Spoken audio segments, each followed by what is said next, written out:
Good evening. A very warm welcome to you all, and thanks for joining us for this webinar on phases 4 and 5 of the A350 improvements in Chippenham. My name is David Perrett, and I'm part of the communications team here at Wiltshire Council.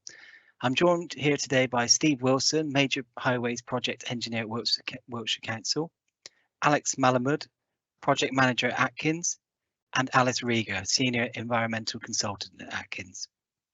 Before we start, I'm going to take you through a quick introduction to how this webinar will work, and then we'll get straight on with the session. If you wish to see closed captions of speakers' words, then please click on the CC button at the bottom of the screen, and they should then appear after 30 seconds or so. The system sometimes takes a little time to warm up.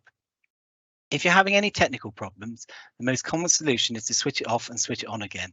So please close Teams or your browser, reopen it, and click on the meeting link again that was sent through earlier. Other problems may be down to your internet connection. If you're hearing an echo, it may be that you have the event open in 2 or more windows. You're welcome to submit a question to be answered using the chat function, and please also leave your name. Our presenters will verbally answer as many as they're able to. Many of you also submitted questions before the event, and we will also aim to answer as many of these as we can today. You should be able to see the slides on your screen, and over on the other side, you should be able to see the Q&A panel. Type your questions in there. For some of you, it may be beneath your screen, and you'll need to scroll down to see it. You may need to click on the icon of 2 overlapping speech bubbles to open this panel. We will also use this panel to make any announcements, such as the web address for the project page. Once the webinar is over, please don't forget to complete our online survey and let us know your views.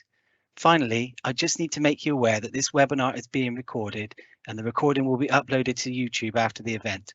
However, only the faces and voices that will be seen and heard in the video will be those of the presenters. Anyone attending the webinar won't be seen or heard, though their questions may be read out. I'll now hand you over to Steve Wilson, who will take you through the presentation.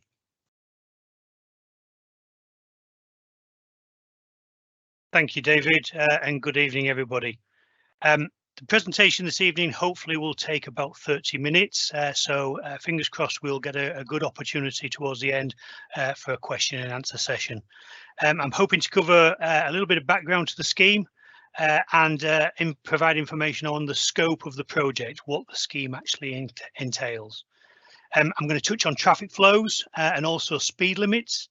And there'll be a few slides in connection with pedestrian crossings of the A350, so pedestrian and cycle access across the A350 between the urban area and the surrounding countryside. Towards the end of the presentation, there'll be a slide which covers environmental aspects, and then right at the end, I'll give you an indication of our likely timescales going forward. I'm joined by Alex, as David said, and Alice as well. Alex, I wonder if you would just mind just introducing yourself quickly, please. Thank you, Steve. Good evening, everyone. My name is Alex Malamud. I'm project manager from Atkins. We're developing this project. Thank you. And Alice? Good evening, everyone. My name is Alice Rieger. I am an environmental consultant at Atkins, and I'm been leading on the environmental assessments for the scheme. Thank you very much indeed. So without further ado, a little bit of introduction to the scheme. I'm sure that the vast majority of people attending the webinar this evening will be very aware of the A350. It is one of the most important strategic routes within Wiltshire. It does provide that sort of arterial connection, if you like, between all of the main settlements within West Wiltshire. Back in the 1990s, a planning application was submitted for the development of the bypass, the A350 Chippenham bypass. That planning application ultimately received consent, having first gone through a process of statutory orders consent and also public inquiry. The consent was provided for the dual carriageway. So what we are doing at the moment was actually established and determined right the way back through that public inquiry process. The A350 bypass at Chippenham was originally built as single carriageway, as I'm sure most people will recall, but it was future-proofed for that dualling. So the bridges were built extra wide, and the land take that was secured through that public inquiry process provided the highway boundary to allow for that dual carriageway. And that dualling has been coming forward progressively over recent years. We've actually had 3 different phases thus far.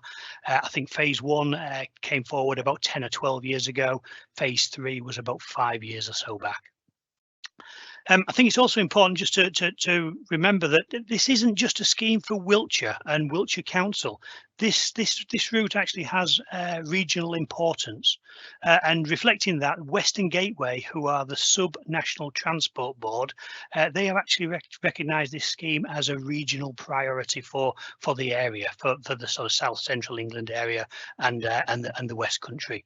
And beyond that, government last year actually included it within the Growth Plan 2022. So recognition there at the national level regarding this scheme coming forward.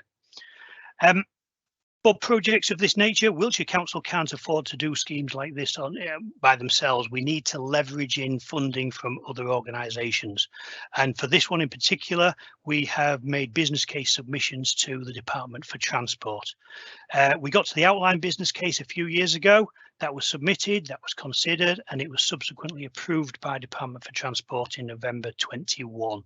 And that now allows us to move forward through the design process, which is where we are at the moment, and towards our full business case submission, which will be later this year.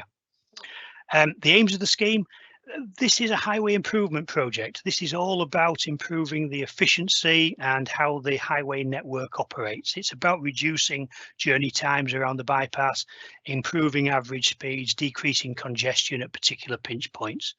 And also, there's always an element of us trying to introduce enhancements to safety and reduce those traffic collisions and those incidents that happen. So the scheme itself, the graphic on the right hand side, hopefully people will recognise here in light grey, this is the urban area of Chippenham, and this is the A350 bypass which skirts the western edge of Chippenham between Malmesbury Road roundabout at the northern end and Lackham roundabout at the southern end. The graphic actually shows the previous phases, so hopefully people will be able to see where phases 1, 2 and 3 have previously come forward. Those are the blue sections, and the magenta coloured or the pinky coloured sections, those are the elements that form part of phase 4 and 5. There are 4 key elements to our works. The first one is Bumpers Farm roundabout itself. We are looking to improve capacity at that location and at that junction. We will be increasing the central island size. We will be widening the approaches, generally increasing the approach arms from 2 to 3 lanes. There will be a traffic signal system to go in, which is aimed at better controlling and regulating traffic flows. And that in turn then allows us to provide traffic signal control, pedestrian and cycle facilities. The phase 4 dualling section is actually towards the south. It's the area between Chequers roundabout and Lackham roundabout at the very southern end. I'm sure people will be aware that there are actually some works on the ground at the moment out there. That's associated with the South Point Business Park. So that's not Wiltshire Council works happening there. That's a developer-led scheme to introduce a new roundabout. They have planning consent for that, obviously, and a new business park. And the phase 4 scheme will tag on to either side of the South Point development and will complete that dualling between Chequers and Lackham. Phase 5 is the section to the west of Chippenham. It's the section that goes past the rugby club. And for both phase 5 and phase 4, in essence, those works are the creation of that second carriageway, that new northbound carriageway. Lackham roundabout is the final element of the scheme, right at the bottom end. We are not anticipating any significant changes to that junction layout, so no significant civil engineering works. It's likely that we will be just bringing forward signage changes and white line markings to improve lane discipline at that junction and to improve the traffic flows.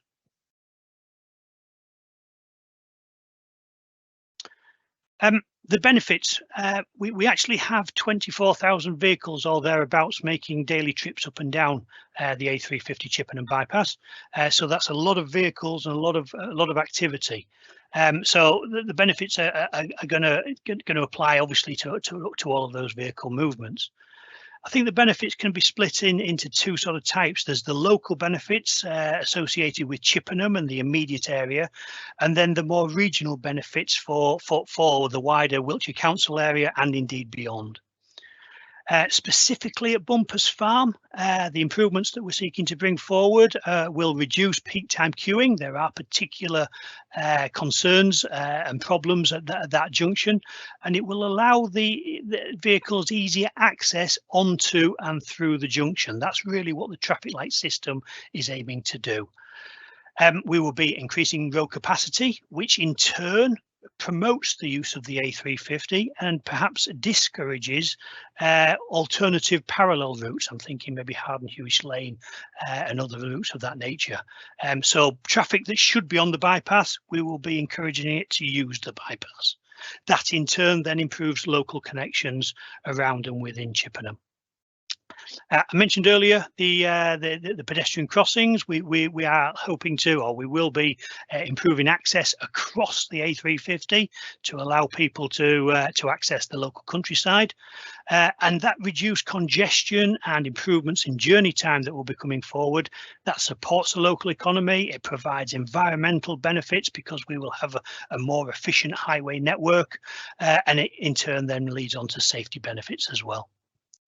Those local benefits then translate into the more regional benefits, again associated with that reduced congestion and improved journey time.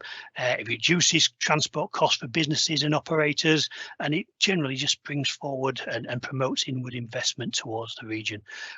Mustn't forget as well that the A350 is the route for freight in the area, particularly oversized and abnormal vehicles, and by maintaining and upgrading the A350, we're obviously preserving that key role that the route plays.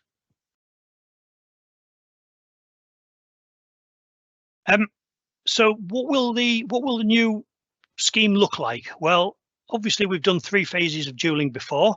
There's a series of photographs hopefully on your screen. You'll see the before shots along the top and then the corresponding after shots below. So in the top left hand corner you will see here we had the previous section of carriageway where we had a single carriageway provision, northbound and southbound traffic on 2 lanes with this wide grass verge to the west. And then in the photograph below, you'll see the after shots taken from a similar location where that new northbound carriageway has been built over that grass verge. That's the grass verge, that's the highway verge that was secured through that public inquiry process specifically for that purpose. And you'll see similar shots on across the board there. Just to bring that to, or focus in a little bit more on that, this slide shows a sort of typical cross section. So this is almost a slice through the highway extent. This is the existing carriageway where we currently have 2 lines of traffic, 1 line moving northbound and a southbound movement on the other lane. That carriageway at the moment is about 9.3 metres wide. The urban area of Chippenham is off here towards the right hand side of this particular cross section.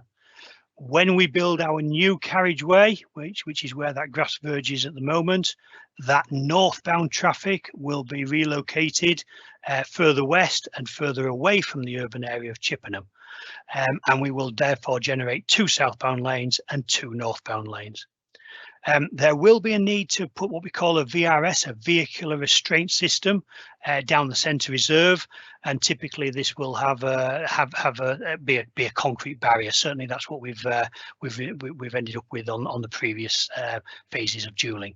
So what you will see at the end when the scheme is actually built is certainly not dissimilar from what we've previously built through the earlier phases.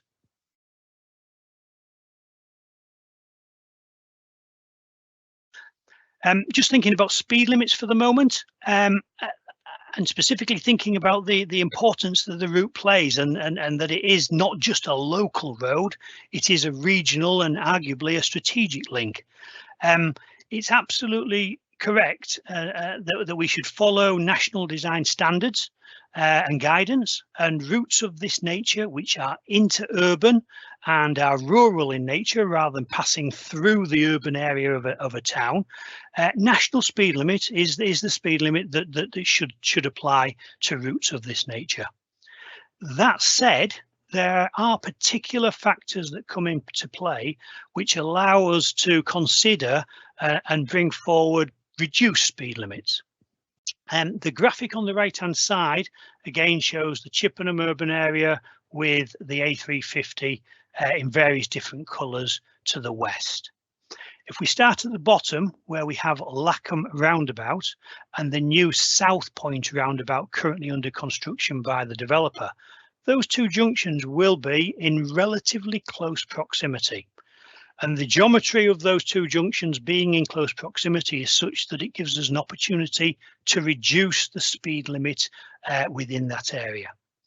If we then move up to Chequers roundabout, so this is the roundabout which is close to Sainsbury's, again there is another roundabout at Seapham Park in relatively close proximity, and the nature of that particular area of the highway network is such that we have an opportunity to reduce the speed limit again.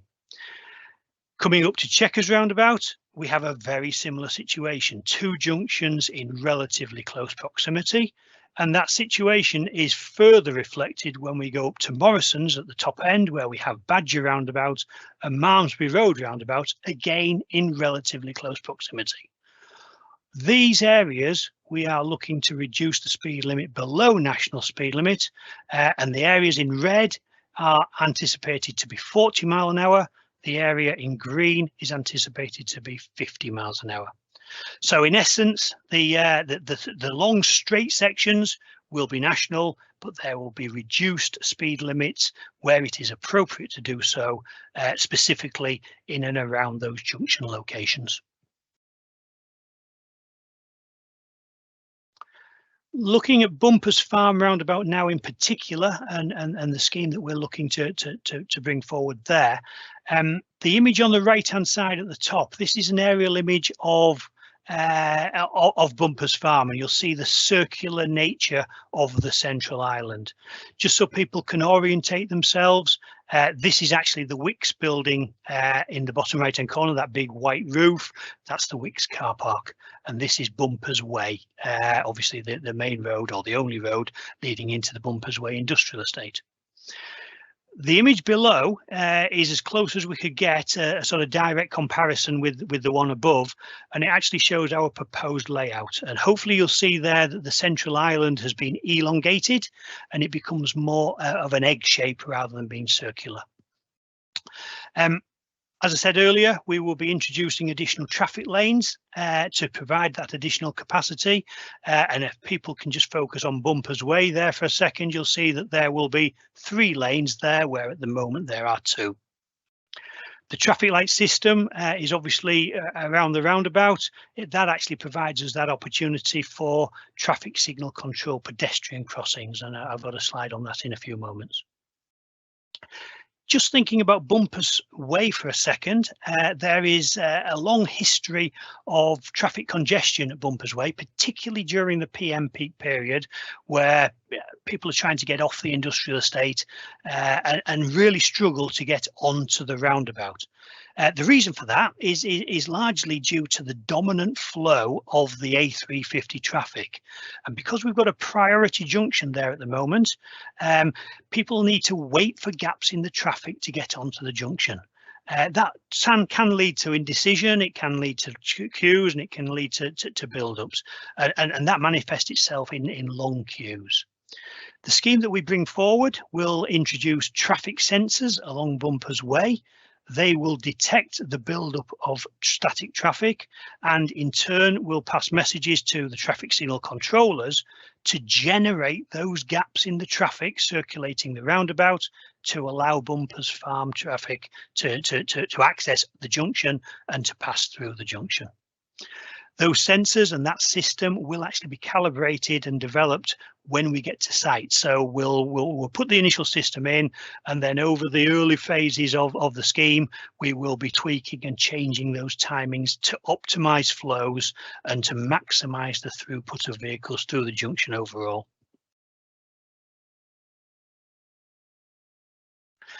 I've put a slide in here which deals with the traffic flows. So there's an awful lot of information on this slide. This is within our public engagement booklet.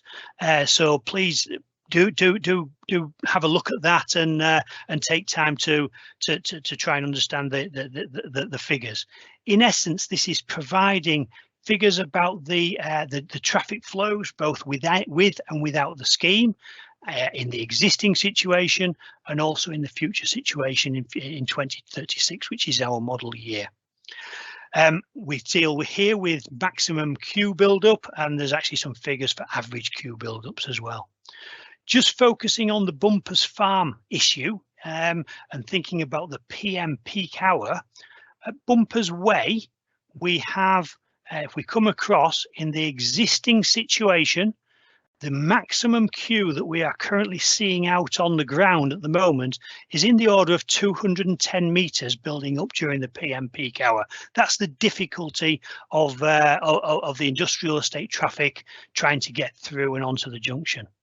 With the scheme, that will reduce, or it's projected to reduce down to 60 meters. So that gives a tangible measure, if you like, of the benefits that this scheme will bring forward.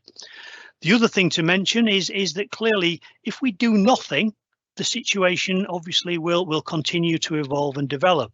And the modelling is actually showing that in 2036, if we do nothing, queues could build up to, say, 500 metres. With the scheme, obviously, we are significantly reducing that. It's not just Bumpers Way that suffers. The A420 coming in towards Chippenham also suffers traffic build-up. Again, that's a local road as opposed to the A350, the dominant flow. And again, in the existing situation, we're seeing traffic build-up of about 212 metres of queues. With the scheme, notionally 50 meters. So hopefully that helps demonstrates and provides a little bit of reassurance regarding the traffic modelling results and how we think that this scheme is going to benefit the situation, particularly at Bumpers Farm. I mentioned the pedestrian crossings at Bumpers Farm. These will be both pedestrian and cycle crossings. They will be traffic signal controlled. At the moment, they are not controlled facilities. The other thing that I would just mention is that the crossing of the A350 here, as it is at the moment, it's actually going to be located between those two roundabouts, between Bumpers Farm roundabout, and you may just be able to see, I think that's Brook roundabout, a few hundred meters to the north. That is where we will be in the reduced speed limit area, and that is where traffic flows, traffic speeds will be more manageable and naturally more controlled, simply because you're between the two roundabouts rather than on the long straight. So this is a relatively safe place for us to provide a crossing, and as I mentioned, it will be traffic signal controlled, which further enhances safety. Thinking also about public rights of way and coming a little bit further down the bypass to the rugby club area.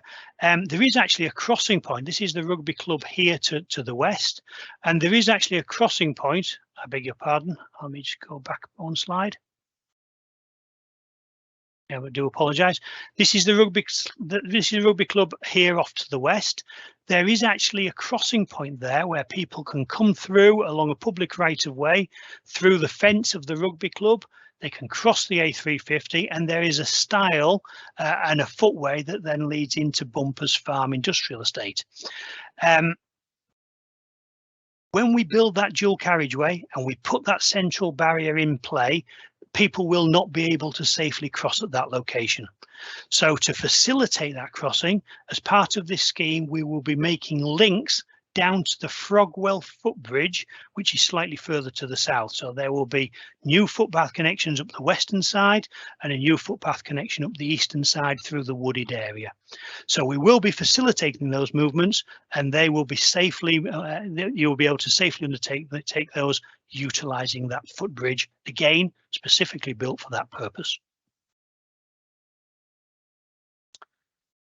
Again, coming a little bit further south around the bypass now to Drake's Crescent or Drake Crescent. Again, there is a very well used crossing point of the A350 just at the junction of Drake's Crescent. People move from the urban area, from the residential area that you can see here on the right hand side, and people are making their way across the A350 and utilising the public rights of way network, which is shown in blue in the countryside to the west. When we build that dual carriageway, when we put that new carriageway in place and build that concrete barrier along the middle, along the centre reserve, this will no longer be a safe crossing point. So to replace that, we are introducing a proposed new crossing, which will be located at Sandown Drive. And again, that will be traffic signal controlled. The location of that new crossing, again, will be within the area where speed limits will be reduced, and it will be between two roundabouts in relatively close proximity where traffic speeds are naturally more controlled anyway. We will also be providing access to connect that new crossing facility with the public rights of way network. So the residents within the Seapen Park area here off to the east who currently cross at Drake Crescent, instead will be able to utilise this new facility at Sandown Drive. There is one further crossing of the A350, which many people perhaps are not aware of, and it's actually at Saltersford Lane, which is just north of the railway bridge within the Phase 4 section. There is Saltersford Lane, there is a desire line coming along there. We've observed pedestrian movements where people cross at an informal and an uncontrolled facility there at the moment. Within this area, we have Eastern Lane. Eastern Lane was recently upgraded to be pedestrian and cycle access only when a series of bollards were introduced along the bridge. That was about 6 months or so ago, I believe. So to reinforce the use of Eastern Lane and to promote that as the pedestrian and cycle crossing within this area, there will be a connection provided along the western side of the A350 between Saltersford Lane and Eastern Lane Bridge. Again, allowing for that safe crossing of the A350 in the future. Okay, I think there's only a couple more slides in the presentation. First of all, in terms of the environmental aspects, just really to give a little bit of reassurance, for the last 12 months or so, Atkins have been undertaking a whole host of environmental related surveys. They've been monitoring the flight path of bats. They've been looking on the ground for evidence of badgers and otters. They've been undertaking noise surveys, air quality surveys. All of that work is coming to a conclusion. And an environmental assessment report is being produced. That environmental assessment report will inform the mitigation measures that we will be including within the scheme. Whether we need to introduce, for example, animal crossings underneath the A350. If we've got evidence of a badger set, there could be a need for us to do that. There's a lot of information there's a sheet of information in that public engagement booklet that I referred to, which provides information on the surveys that have been undertaken and the findings that have been made thus far. We have seen evidence of badger sets, we have seen evidence of otters. don't think we've come across water voles. We have found evidence of grass snakes and slow worms. At this stage, we anticipate that as part of the site clearance, the hedgerow, which is along the western side of the highway boundary, we're going to have to trim that, and in some places remove that hedgerow. So there's likely to be a need for us to do some replacement work, some hedgerow replanting works down that west side. There is also a Bumpers Farm roundabout, the opportunity for us to introduce perhaps a landscape planting scheme within that roundabout island. That is one of the front doors effectively to Chippenham. It's one of the gateways for traffic obviously coming into Chippenham.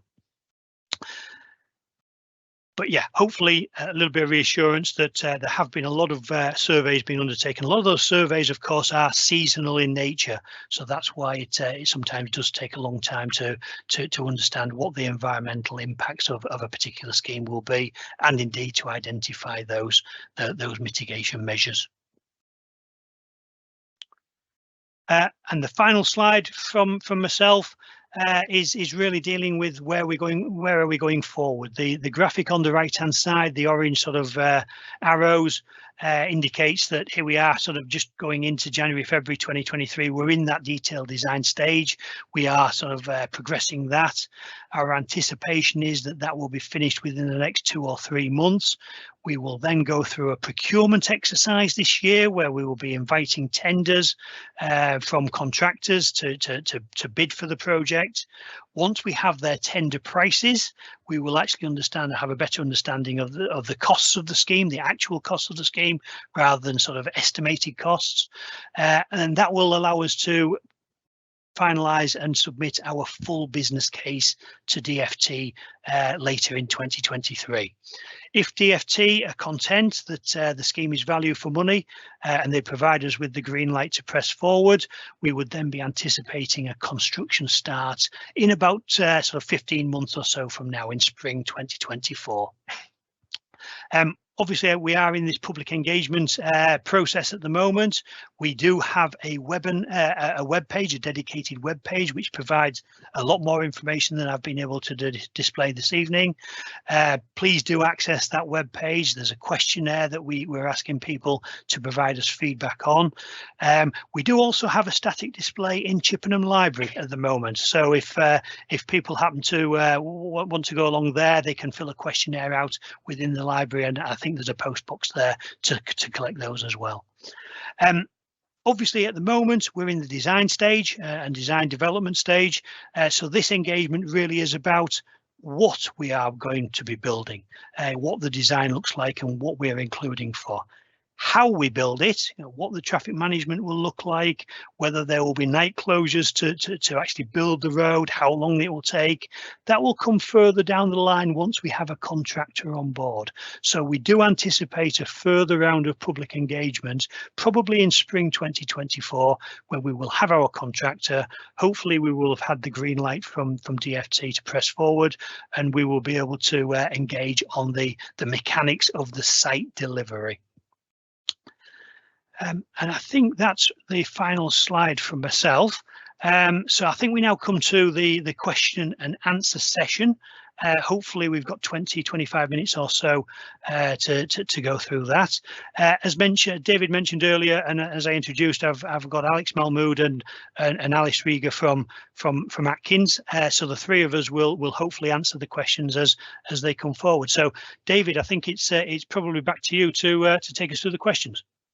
Yeah, thanks very much, Steve. So we've had several come in this evening, so that's really good. We're going to start with a couple that were pre-submitted when people signed up for the webinar, and starting with some similar questions about access to the countryside, and also Charlie has submitted one tonight about this. So these are mainly about access. The questions are, why is access to the bridle ways being removed? How do I get across the proposed dual carriageway into open countryside safely on foot or by bike? Why are you closing the A350 Drake's Crescent crossing to the bridle path? And Charlie's from this evening is why not provide pedestrian bridges? So Alex, are you able to kind of take those? Yes, sure. Thank you, David. So the new dual carriageway will introduce a barrier in Central Reserve, which will mean that existing crossings will not be safe, okay, and will not be possible for many people because well, it's not good to jump over concrete barrier and not safe, as I said. So rather than simply closing the existing crossings, we propose crossings in 4 locations. One will be at great traffic signal controlled crossing at bumpers. So wherever the pedestrian and cyclist movement is, the crossing will be provided, and you've probably seen it on the slide a few minutes ago when Steve presented. The other crossing will be introduced at Frogwell footbridge, so people that go to rugby matches, they currently cross a single carriageway 350, they will be diverted onto the bridge and then safely cross the dual carriageway and then get to the rugby pitches. And then there will be a crossing at Great Signal Control crossing just south from Sippen Park South roundabout, and the existing crossing at Drake, users of existing crossing at Drake Crescent will be able to use the new crossing and well, cross from eastern side of the bypass to the western side and the other way. And the last crossing is next to Saltersford Lane. It's not official public right of way, but we are not closing that crossing. We are connecting it to Eastern Lane, which is now only used by non-motorized users. So these are 4 crossings that will be provided along the bypass. I hope it answers the question, David. Thanks very much, Alex. That's great. Thank you. So the next question is for Steve, and it is, are there any plans to dual the A350 south of Lackham Roundabout? And if so, what are they? Hey, David, thank you. I think at this stage, no, there are no firm proposals to do any interventions or any significant interventions sort of immediately south of Lackham Roundabout, between Lackham Roundabout and Laycock, the Laycock bypass, effectively. Beyond that, as you go past Laycock and you get down to Beanacre and Melksham, there are obviously proposals which are being developed and hopefully will at some stage come forward in connection with Melksham bypass. We do have a scheme that we are seeking to develop there, and we are going through the business case process with DFT to try and leverage in the funding for such a scheme there. But certainly between Lackham and Laycock, no firm proposals. The A350 as a route, clearly there have been several interventions that have come forward over many years now. The A350 itself, the original bypass at Chippenham, obviously, the progressive dualling that's happened. We've done M4 Junction 17, we've done Semmington bypass, we've done Farmers Roundabout. There's lots of improvements that have come forward, and there are other schemes which are in the pipeline and we are seeking to progress. This one, of course, further developments, M4 Junction 17, Melksham, there's a developer-led scheme potentially at Yarnbrook and West Ashton. So there's a long sort of progression towards improving the route overall. So no immediate no immediate proposals from Lackham going south, but the Highway Authority is obviously looking to leverage in funding where funding opportunities come forward. Thank you very much, Steve. So we've had lots of questions about traffic noise and air pollution. Alice, I don't know if you could answer these ones. So Charlie this evening has asked what noise and pollution controls will be installed. And then one of the questions that we received beforehand is, will there be high-tech barriers to protect the residential areas along the expanded section from noise and pollution? Yeah, so Alice, are you able to answer those? Yes, of course. So we do understand that there are concerns from residents who, in terms of both noise and air quality pollution, and these have been expressed in previous dualling phases as well. So to ensure that we've sort of covered all these matters, we've undertaken air quality and noise surveys, assessments and modelling work that's form part of the environmental assessment work. This work does not indicate that any mitigation measures such as noise barriers are required to be installed along the A350 due to they've only been finding sort of negligible or minor increases in noise are anticipated. However, there are already noise barriers located along the A350 in some locations, and these will be retained to help reduce noise towards the residential areas.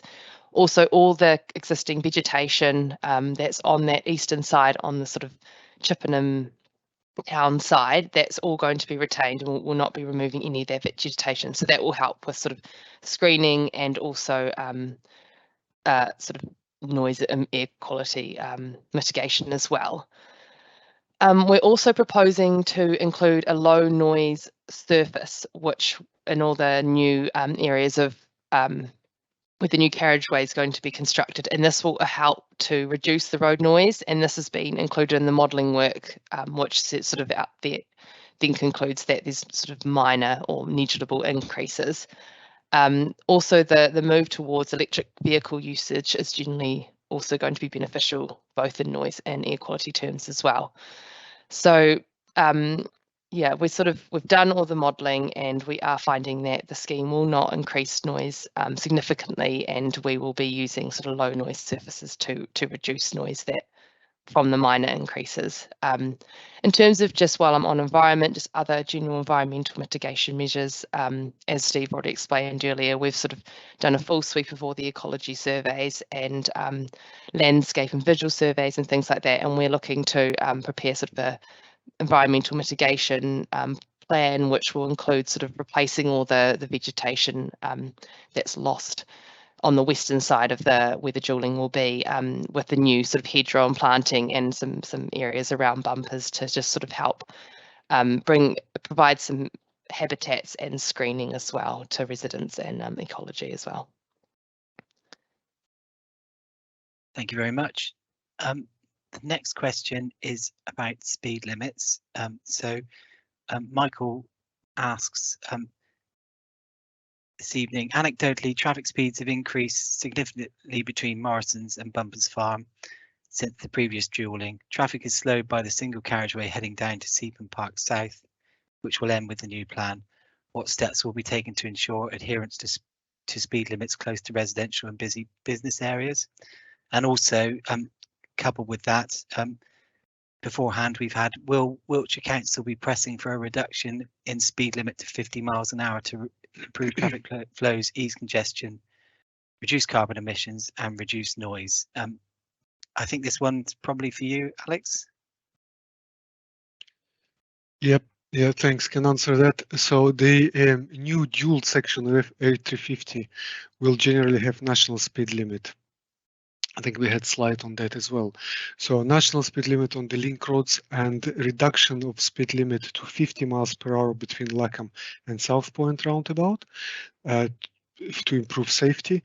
Then there is reduction to 40 miles per hour between Checkers and Seapen Park roundabout. It's not only between this roundabout, it's on the approach, northbound and southbound approaches to the roundabouts as well. And then another reduction to 40 miles per hour between Bumpers Farm and Brook roundabouts. So this is a strategic road. It's not important to the council only, but it's only nationally important road. And that's why we've kept, or wherever possible, we kept the speed limit to national. Yeah, Alex, I'll just sort of follow up with a couple of points from my side as well, if I can. One thing I would say about speed enforcement is Wiltshire Council, we're not the enforcing authority. That's actually a police matter. So we design the roads to the appropriate design standards, to national design standards.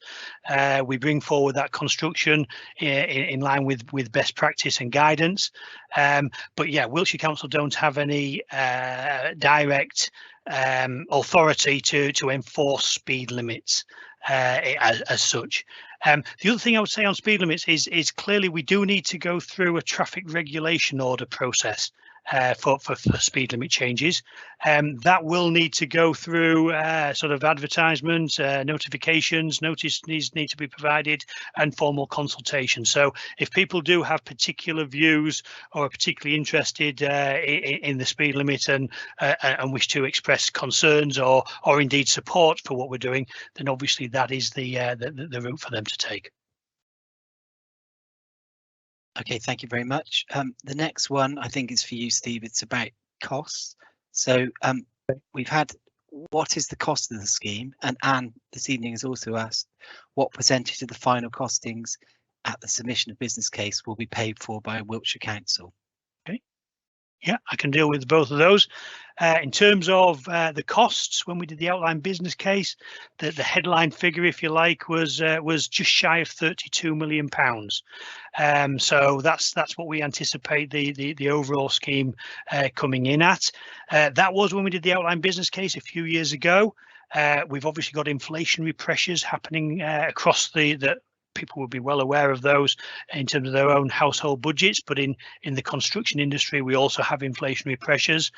We've had some design changes as we've been going through this process. We've actually been tweaking and changing the design from the originally anticipated scheme at outline business case.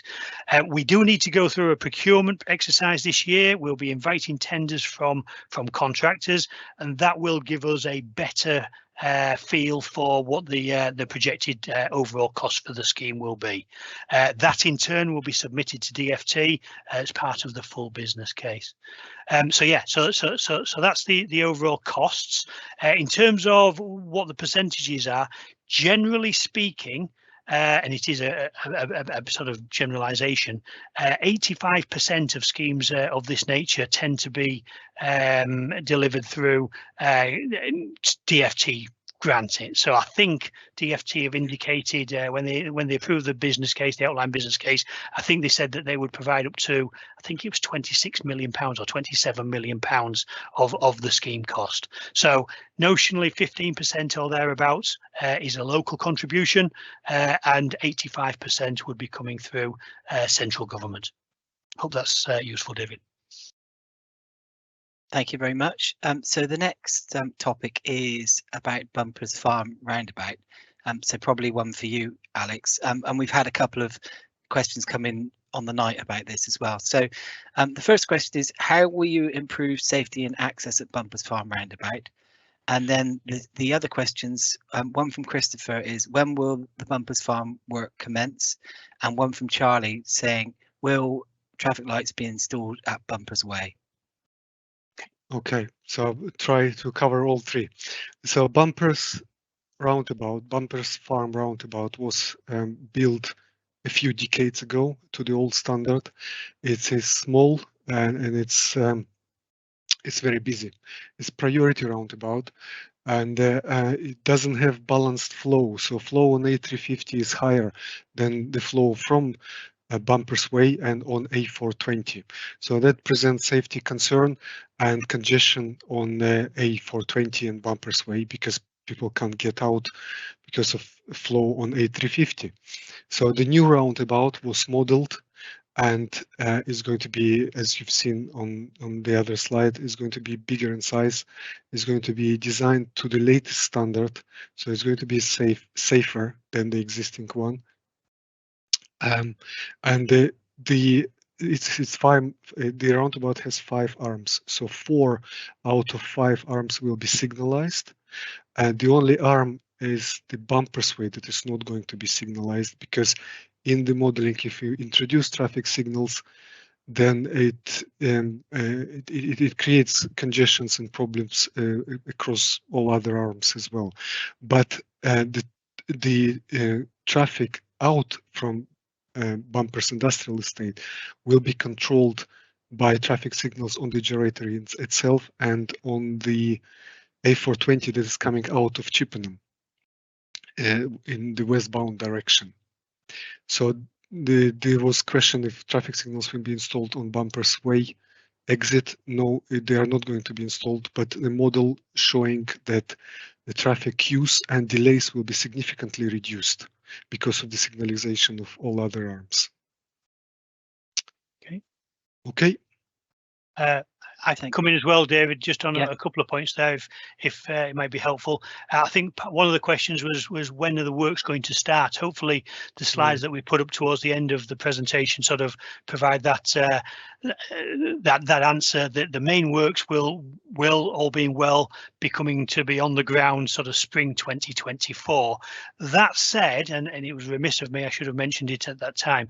There are advanced works that could well be undertaken. So we will need to do trial holes. We'll need to do some excavations to find out where the underground services are. We'll need to do a certain amount of site clearance during the winter months when we're outside of bird nesting season, for example. So you could well see some relatively small localized works coming forward through the course of this year. And actually to that end, I think later in January, we will be undertaking some trial holes around Bumpers Farm roundabout itself. All will be off the carriageway, so it'll be minimum input. It'll be through those grass verges, and it's really excavations to inform the design team where the underground services, where the electric cables are, where the communications equipment is, where the gas mains are at the moment, and where they need to be moved to as part of our scheme. Hope that's helpful. Thanks very much, Steve. So I've got some more questions for you, Steve, about traffic signals on roundabouts. So sort of building on the last question. So there's several here. Many of them have come in this evening. So the first one is, please can you allay concerns around the use of traffic lights on Bumpers Farm roundabout? The next one is from Paul, who says, while I understand that traffic lights are necessary to create gaps, have uncontrolled slip roads be considered, as is often the case on the continent and in North America? Michael asks, can we really have confidence in the new traffic signals when the lights added to Malmesbury Road seem to have added to traffic congestion in these roads outside Hathaway Retail Park? And then Mark Harris asks, rather than put traffic lights on Bumpers Farm roundabout itself, why not put traffic light controlled pedestrian crossings on each arm? That would generate gaps in the traffic flow as well. Apologies, that's quite a few questions at once. So if you do need me to repeat any, just do say, but okay, those are the ones about traffic lights. Okay, no problem at all. I'll deal with the sort of slip road question first. I mean, it's a question that I've been asked before, is why are we not doing perhaps a flyover at Bumpers Farm? Why are we not doing some greater interventions? And the reality is that we go back to what was consented to in the 1990s. We went through that public inquiry. We were effectively got consent for a swathe of land to be dedicated as highway. And we are able to bring forward works within and contained by that highway boundary that's been granted to us through that public inquiry process. So space is a constraint. Slip roads would require third-party land. The level difference as well between, I think, the industrial estate and the bypass itself, there is actually quite a level drop there. So yes, considerations have been made. In essence, we haven't found viable solutions that we can bring forward with the land that we have available to do so, and which is in keeping with the consent that was granted for this bypass. So that hopefully that deals with the slip road sort of question. There was 2 or 3, I think, there, David, which we seem to be all alluding, raising concerns about. Will the traffic signal system actually work, and can you allay concerns? I think in response to that, I would probably say, well, 2 things. First and foremost, clearly Atkins are the designers for this. They are designing the works in accordance with national design standards, and there are appropriate checks and balances put in place for the modelling work to be checked and assessed.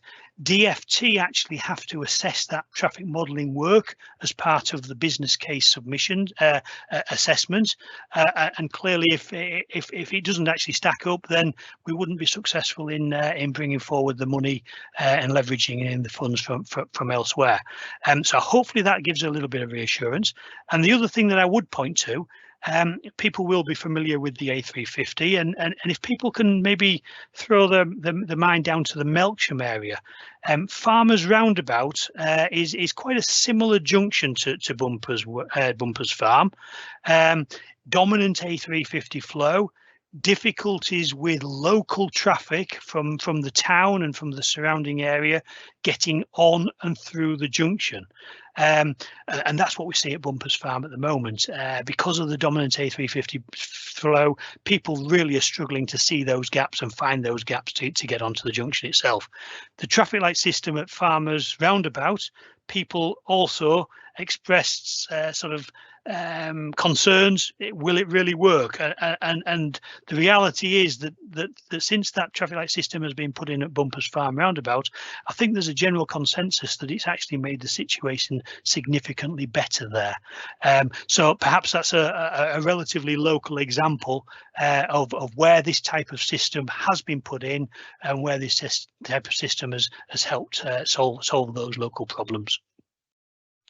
Does that address them all, David? I'm not sure. Yeah, I think so. Yeah, no, Okay. I think that's great. Thanks, Steve. So we've not got much time left, so I'm going to move on and just take a couple more questions. We've had one on the status of the A350, and we've had a few about Drake's Crescent. So if I go on to the status of the A350 first, I think Steve, you should be able to answer this one. So this one is it planned that the A36, A46 will be detrunked and the A350 trunked? Okay, so that's a question which is really asking about the difference between what we call the strategic road network. It's the road network, the A36, A46.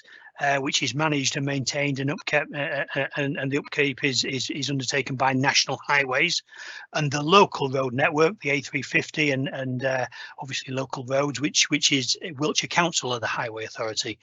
At the moment, National Highways are undertaking a study on connectivity between the M4 corridor and indeed down to the Dorset coast. So they're looking at the various different potential north-south connections that currently exist. That study, I think, is due to report later in the spring, possibly at the end of March, and that study may give an indication as to what the potential is for changes in status of the A350 as a route. Certainly there are no firm proposals for any changes at this stage. If that study suggests that there are to be changes, my sort of instinct is that it will take several years for there to be any sort of detrunking and changing the status of the A350 and the A36, A46. So yeah, hopefully that answers that question, David. Thanks very much, Steve. And so the last question this evening that we're going to answer verbally is about Drake's Crescent.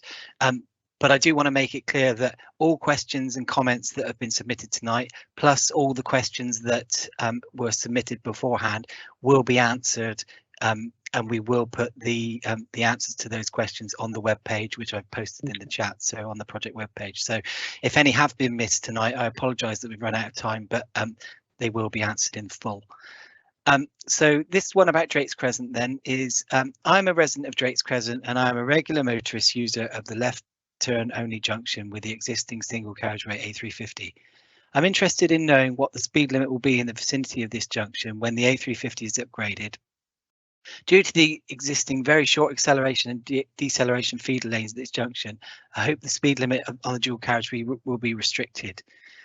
Otherwise, it could prove near impossible to join or leave the dual carriageway safely. I'm also concerned for pedestrians who currently manage to cross the single carriageway A350 at the same junction to walk their dogs on the bridleway in the fields opposite.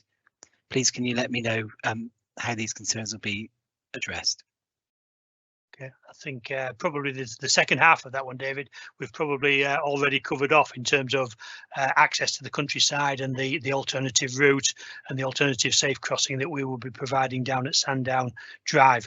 But on the speed limit, Alex, I think, can you recall exactly where the speed limit change is? I think it's to the south of Drake Crescent. So at Drake Crescent, there will be national speed limit. Yes, a national speed limit. With regards to acceleration and deceleration movements, the introduction of the second lane may ease these maneuvers because people will be able to move to the second lane and allow others to merge or decelerate and take the diverge. And this area, like the whole bypass, will be subject to road safety audit. Independent auditors will come and assess all the safety aspects. And there was a question about crossing. So existing crossing at Drake Crescent is unsafe already, even if when people cross the single carriageway. When it will be dual carriageway with concrete barrier in the middle, it will be even less safe. So that's why the diversion is proposed, and the crossing now is just south from Sippen Park south roundabout, where the speed limit is 40 miles per hour, is done in controlled manner, and it's much more safer than the existing one. I tend to agree. I think I answered this 4 questions. Thank you very much, Alex. Okay, that's all the time we have for questions, I'm afraid. So thank you once again for taking the time out to join us this evening and for all your questions and comments. As I said in the introduction, we'll be uploading this webinar to YouTube in the next couple of days, and we'll link to it from the project webpage. So everything you need to know about the project is on that page. We'll also upload a written Q&A that covers all the questions that have been asked this evening, both pre-submitted and asked on the night. So if we didn't get a chance to answer your question, apologies, but we will answer it in writing and put it on the web page. I posted the link in the chat, so you should be able to find that there. Please don't forget to complete the online survey and let us know your views on the project. Thank you very much for joining us this evening. Goodbye.